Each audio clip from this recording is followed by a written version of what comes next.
My name is James. Right. You bring trouble.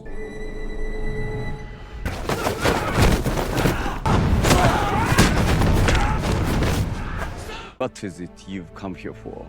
The story begins with a group of soldiers hunting down a prisoner through the jungle. After a long chase, they finally capture him and force him onto his knees. The captain points a gun at the prisoner's head, ready to pull the trigger, but suddenly changes his mind at the last second. Instead of killing him, the soldiers drag him back to their camp. When the prisoner James is brought before the ruthless Japanese commander Ito, he shows no mercy and immediately orders his execution. James is taken to a remote area outside the camp, where Captain Hirano prepares to behead him. Calmly, James kneels down as Hirano places his sword against his neck, carefully lining up the perfect strike to kill him in one blow. But just as the sword comes down, James suddenly moves out of the way. Hirano misses and the guards rush in to attack. James fights back brutally, killing every soldier in his path, including the captain himself. With the entire camp now after him, James escapes into the jungle. The Japanese soldiers quickly track him down, and during the chase he accidentally falls into a hidden trap. His knife slips from his hand, leaving him unable to cut himself free. Surrounded with no way out, James is captured once again. When James is dragged back to the camp, the commander is shocked to see him still alive. Furious, he demands to know why his execution order was ignored. The captain explains that James tried to escape but was caught in one of their traps. The moment Commander Ito learns that James killed several of his soldiers along with Captain Hirano, his anger explodes. He walks up to James, rips the military badge off his uniform, and tells him that Hirano was like a brother to him. Killing him, he says, was the biggest mistake James ever made. Then he coldly warns him to enjoy his victory while he still can, because tomorrow he'll die a slow and painful death. After James is taken away, one of the captains offers to execute him immediately, but Ito realizes that James isn't afraid of dying. Killing him quickly would mean nothing. Instead, he plans to make an example out of him. The next day, there will be a brutal fight, where James will be tortured in front of everyone until he dies, sending a message to every prisoner in the camp. James is then thrown back into his cell under heavy guard. Around him are countless other prisoners the Japanese army has captured over time. Many of them have already died from the constant torture and abuse inside the camp. That night, the prisoners quietly talk among themselves inside the cells. One of the men tells James that even though they're prisoners, they still follow military discipline to survive. Everyone has rules to obey, and breaking them usually means death. He also explains that their commanding officer is being held in another cell and plans to meet James the next day. James gives a hopeless smile and says he may not even live long enough to see tomorrow. The Japanese soldiers already promised to kill him, but when the prisoners hear that James managed to kill 3 soldiers, including Captain Hirano, they begin to respect him instantly. Some of them even pray for him to survive. Later that night, James thinks about escaping the camp, but another prisoner warns him that escaping is pointless. Even if he gets out, there's nowhere safe to go. The camp only keeps prisoners strong enough to work non-stop, while weaker men are sent to another prison camp nearly 60 miles away. Rumors say prisoners are forced to march there on foot, and many die before they ever arrive. Hearing this, James begins to think death might have been the better option after all. The next morning, all the prisoners are brought outside. On Commander Ito's orders, a soldier walks toward James holding a sword. James is sure this is the moment he dies, but instead of killing him, the soldier cuts the ropes around his wrists. Shocked, James watches as 3 other prisoners are dragged into the fighting ring beside him. Ito announces that the men were caught hiding food inside their cells. To make sure no one else breaks the rules, he plans to punish them in front of the entire camp. Commander Ito calmly pulls up a chair and sits down like he's about to enjoy a live show. The moment a bell rings, a massive fighter walks into the arena from behind the crowd. The prisoners call him the dealer of death. The 3 prisoners accused of stealing food are ordered to fight him first. They know they don't stand a chance, but refusing to fight would get them killed anyway. One of them charges forward only to be knocked out instantly with a single punch. The others try to fight back too, but none of them can even slow the fighter down. Within minutes, all 3 prisoners are beaten nearly to death, and the fight is over before it even really begins. Now it's James's turn. Ito gives only one rule. The fight ends when one of them dies. The giant fighter steps forward confidently, clearly believing James will be easy to kill, but the second he attacks, James drops him with one brutal punch. Before anyone can react, James grabs him and smashes his head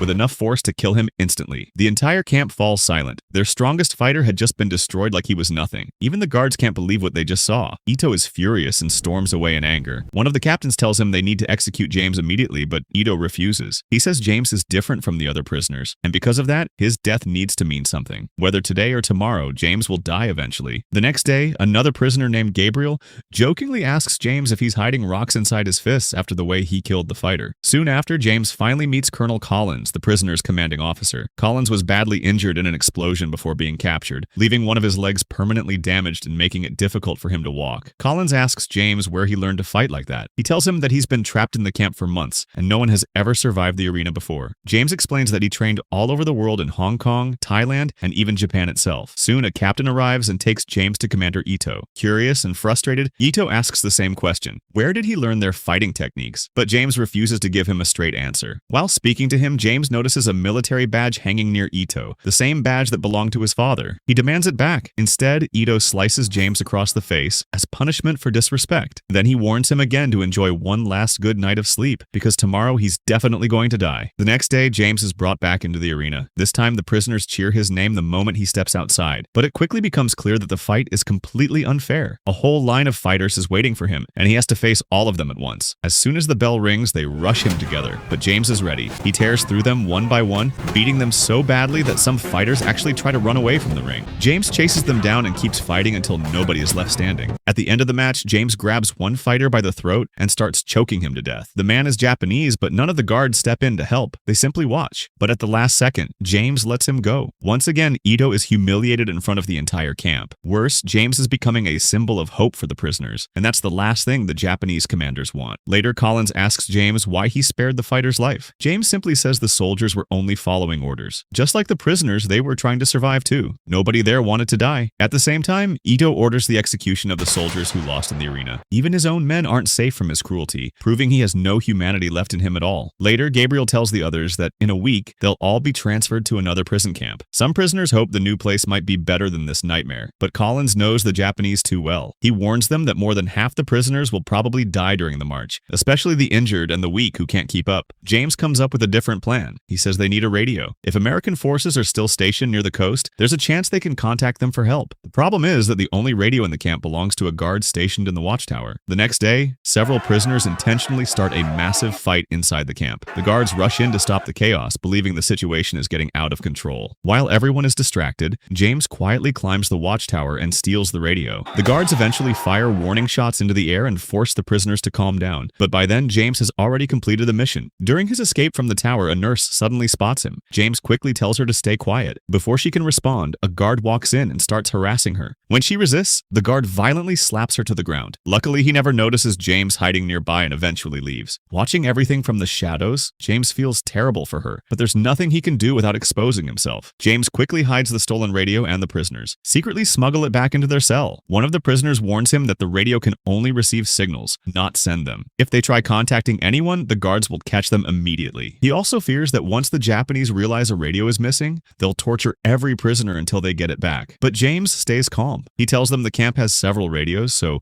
losing one probably won't raise suspicion right away. The next morning, Commander Ito gathers all the prisoners outside. He announces that some inmates were seen entering restricted areas of the camp. Then he points directly at Collins, but Collins refuses to back down and tells Ito he's accusing the wrong man. Instead, the guards grab another prisoner and drag him into the fighting ring. Ito demands the names of everyone involved. He promises to spare the prisoner's life if he talks. Terrified, the man finally gives them the names, but Ito never intended to keep his word. Moments later, both prisoners are executed anyway. That night, James approaches another inmate and asks if he knew the men who had been sneaking around the camp. If they knew a way out, then maybe he does too. At first, the prisoner refuses to help, afraid James might betray him like the others were betrayed. But after the rest of the prisoners convince him, he finally reveals a blind spot near the edge of the camp, the only place where someone can escape without being seen by the guards. That same night, James sneaks out carrying the radio. He makes his way deep into the jungle, putting as much distance between himself and the camp as possible. Eventually, he turns on the radio and hears voices coming through the static. The men on the other side are speaking in Navajo code. Meanwhile, a soldier enters the prisoner's cell for inspection. At first, everything seems normal. All the prisoners are lying in their places. But when the guard pulls the blanket off James's bed, he finds nothing underneath except stuffed sacks. James is gone. Surprisingly, the guard doesn't raise the alarm. He quietly covers the bed again and walks away without saying a word. Out in the jungle, James keeps listening to the radio transmission. He can hear American voices speaking in Navajo code, confirming that U.S. forces are somewhere nearby. Even though he can't understand what they're saying, it gives him hope. hope. After gathering enough information, he sneaks back into the camp before sunrise. The next day, James meets with Collins and Gabriel again. He tells them the Americans are close. Then he reveals a risky escape plan. On his way to the camp earlier, he noticed a glider nearby. Collins explains that the glider has no engine, meaning it can't fly on its own. But James says it's not an ordinary glider. It has a towing hook attached to it. If another aircraft flies low enough, the glider can connect to it and get pulled into the air. His plan is simple but dangerous: somehow signal an American pilot, hook the glider onto the plane, and escape the camp from the sky. Gabriel immediately points out the problem. If the timing is even slightly off, the hook won't connect, and the entire plan will fail. The risk is enormous. Before they can discuss it any further, a guard suddenly arrives and orders James to come with him. Once again, James is brought before Commander Ito. But this time, things are different. Instead of threats and violence, Ito treats him with unusual respect and even offers him a chair to sit in. Ito asks James what he knows about the Navajo language. James pretends he has no idea what he's talking about. Ito explains that it's an indigenous American code language being used by the US military. He wants James to find someone who can help decode it. James tells him that even if someone did understand the code, no American would ever help the Japanese. But Ito believes fear can break anyone. He says people will do anything to survive, and if nobody talks, none of the prisoners will ever see their families again. Even if they survive the camp, they'll probably die during the prison march. And if they somehow survive that too, an even worse camp is waiting for them. Still, James refuses to be intimidated. The guards drag him away, but Ito admits to his captain that killing James now would solve nothing. The captain argues that James is already their biggest problem and should be executed immediately. That's when Ito suddenly snaps. He reveals that American and British forces are getting closer every day and could attack at any moment. To him, that is the real threat. The following day, the guards brutally torture James. They beat him repeatedly with wooden sticks until his body is barely able to stand. By the end, he's exhausted, bleeding, and almost completely drained of strength. But the torture isn't enough for them. Even in that condition, James is forced back into the fighting ring. The guards think he's finally broken. They couldn't have been more wrong. The second his restraints come off, James explodes like a wounded animal. He tears through the soldiers with pure rage, beating them so badly that most of them can barely stand afterward. This time, he shows absolutely no mercy. Watching his own men get destroyed again, the captain screams at them in frustration, calling them all cowards. The captain is furious that trained soldiers keep losing to what he calls just a prisoner. He begs Ito for permission to kill James once and for all, but Ito refuses. Deep down, he's embarrassed by every defeat James has handed them. Instead of punishing James, Ito takes his anger out on the prisoners, executing several of them before storming back to camp. By this point, James collapses from his injuries. When he finally wakes up, he finds himself inside the Japanese medical unit. To his surprise, his wounds have been treated, and a nurse has been assigned to care for him. James recognizes her immediately. Her name is Teresa, and like him, she's also a prisoner. She tells James that Ito has become paranoid. American forces are getting closer, and Ito believes an attack could happen at any moment. If it does, he's prepared to kill every prisoner before letting anyone escape alive. That night, Ito visits James alone. He admits that James is a great fighter, but warns him that there are still many battles ahead. Then he calmly says that tomorrow will finally be the day James dies. James is tired of hearing it. He tells Ito that he's already made the same threat 3 different times. If he really wants him dead, then why keep dragging this out? James points out that every soldier sent against him ends up broken or dead, and eventually there will be nobody left except Ito himself. When that happens, James says, the only person left to fight him will be Ito. For once, Ito has no response. He simply turns around and walks away in silence. Later, James returns to the prisoners, who are shocked and relieved to see him alive. One of them reveals that while James was recovering, American planes flew directly over the camp. That confirms that US forces are extremely close now. The prisoners realize they only have one chance left: use the radio and contact the Americans. They know sending a signal could expose them instantly, but at this point, they have no other option. That night, James and Gabriel sneak out of the camp once again, hoping to contact the Americans with the radio. But before they can get far, a guard spots movement nearby. James immediately realizes the mission is too risky. Killing another guard would only make things worse and put the entire camp in danger. So the two quietly turn back and return to their barracks. A short time later, guards rush into the prisoner's cell to investigate. But when they look around, every prisoner appears to be exactly where they should be. The next morning, Ito gathers everyone outside once again. He announces that prisoners broke out of their barracks during the night and attacked Japanese guards. Ito says he knows more than one person was involved and orders those responsible to step forward. James notices that Collins has already been badly tortured for information. Realizing they're blaming the wrong man, James steps forward and admits that he was the one who killed the guards. Ito smiles coldly and says he appreciates the honesty, but reminds James that he wasn't alone. The guards drag another prisoner forward, claiming they caught him during the escape escape attempt. Then Ito gives James a horrifying choice. If James kills the prisoner himself, the man's friend will be spared. James refuses. He won't murder an unarmed prisoner just to save himself. Without hesitation, the guards shoot the prisoner dead right in front of him. Since James disobeyed the order, Ito decides Collins will be next. But the moment the soldiers move toward him, Collins suddenly snaps. Despite his injured leg, he attacks the guards with savage force,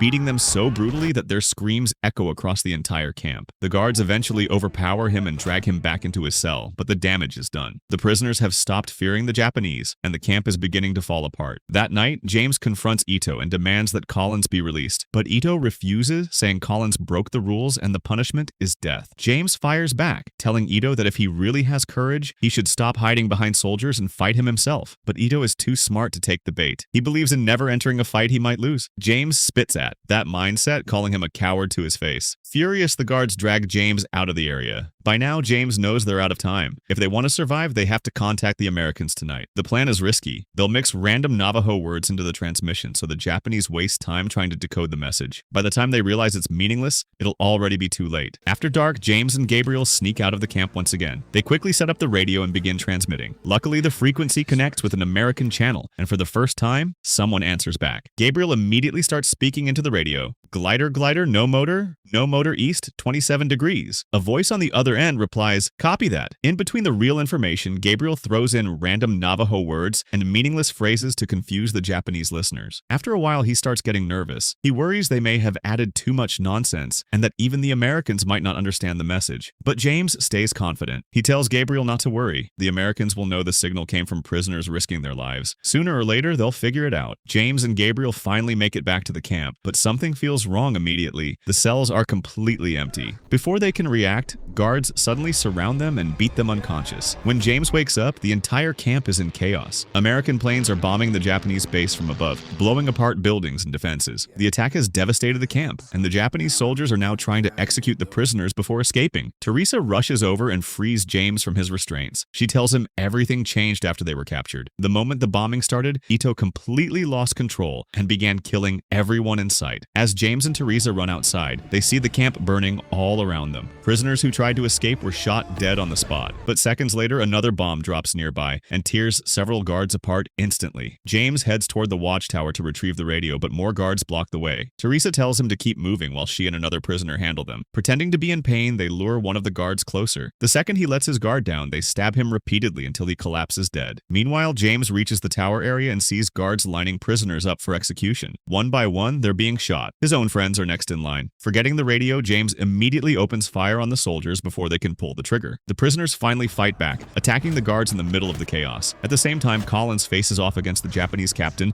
in a brutal hand-to-hand fight. Even injured, Collins refuses to back down, but the captain proves to be a dangerous opponent. The battle between them is evenly matched, with neither side willing to give up. Just when Collins is about to kill the Japanese captain, a soldier suddenly shoots him from behind. Collins collapses to the ground and dies before James can reach him. At the same time, James storms into Ito's command post, but instead of running, Ito is calmly sitting there waiting for him. James tells him there's nowhere left to escape now. Ito simply smiles and says, "Who said I was running?" Then he throws a sword toward James and challenges him to one final fight. The two clash in a brutal sword fight, but Ito quickly realizes he can't match James's strength. The moment his sword is knocked away, he pulls out a pistol. Before he can fire, James grabs him and throws him across the room. James beats him relentlessly and is seconds away from killing him when Gabriel suddenly stops him. Gabriel warns that they have to leave immediately because the American plane is almost there. As the prisoners run toward the glider, the Japanese captain spots them and raises his gun to shoot, but Ito stops him. In that moment, defeat and shame are written all over his face. Even if he killed James now, it wouldn't change the truth deep down. He knows James was right. He was always a coward. So Ito lets them go. The surviving prisoners finally reach the glider. Working quickly, they secure the ropes and prepare the towing hook. Everyone climbs inside as an American fighter plane flies low above them. The pilot drops the hook and brings the aircraft dangerously close to the ground. This is their first and only chance. One mistake could destroy the entire plane and kill every single one of them. Luckily, the plan works. The hook locks perfectly onto the glider, and the American plane pulls them into the sky. After everything they survived, they finally escaped the camp. But not everyone is as lucky. As the burning prison disappears beneath him, James promises himself that one day he'll come back for the prisoners who were left behind. 8 years later, after World War II has ended, James returns to Japan. He's there for one reason: to settle unfinished business with Ito. But when he arrives, he learns that Ito died a year earlier. Instead, James meets Ito's son, Suke. The moment Suke discovers discovers that James is the fighter who humiliated his father for the rest of his life. He orders his students to attack him. James didn't come looking for another fight, but he has no choice. One by one, he defeats every student without breaking a sweat. Watching this, Suke can hardly believe what he's seeing. Eventually, everyone gives up. Suke then asks James why he really came to Japan. That's when James learns the truth about Ito's death and realizes the man he hated is already gone. Hearing that, James quietly turns to leave without saying a word. But before he can walk away, Suke stops him and asks for one final fight. He wants to know if the stories his father told about James were actually true. James accepts, and the two warriors face each other for one last battle. Suke attacks James with his strongest move, but James sees it coming instantly. He counters with ease and defeats him within seconds. It becomes clear that James was holding back the entire time. If he wanted to, he could have ended the fight with a single punch. But instead of humiliating Suke, James offers him a hand and peacefully ends the battle. Suke then tells James something his father once said, that one day the fighter would return to Japan because something important still belonged to him. That's when Suke reveals the item Ito had kept all these years, James's military badge, the same one Ito took from him in the prison camp. Suke explains that his father protected it until the day he died, believing James would eventually come back for it. James quietly takes the badge in his hands. For a moment, neither man says a word. Then both bow to each other with mutual respect. With his father's badge finally returned, James walks away, bringing the long and painful chapter of his life to an end. And with that, the story comes to a close.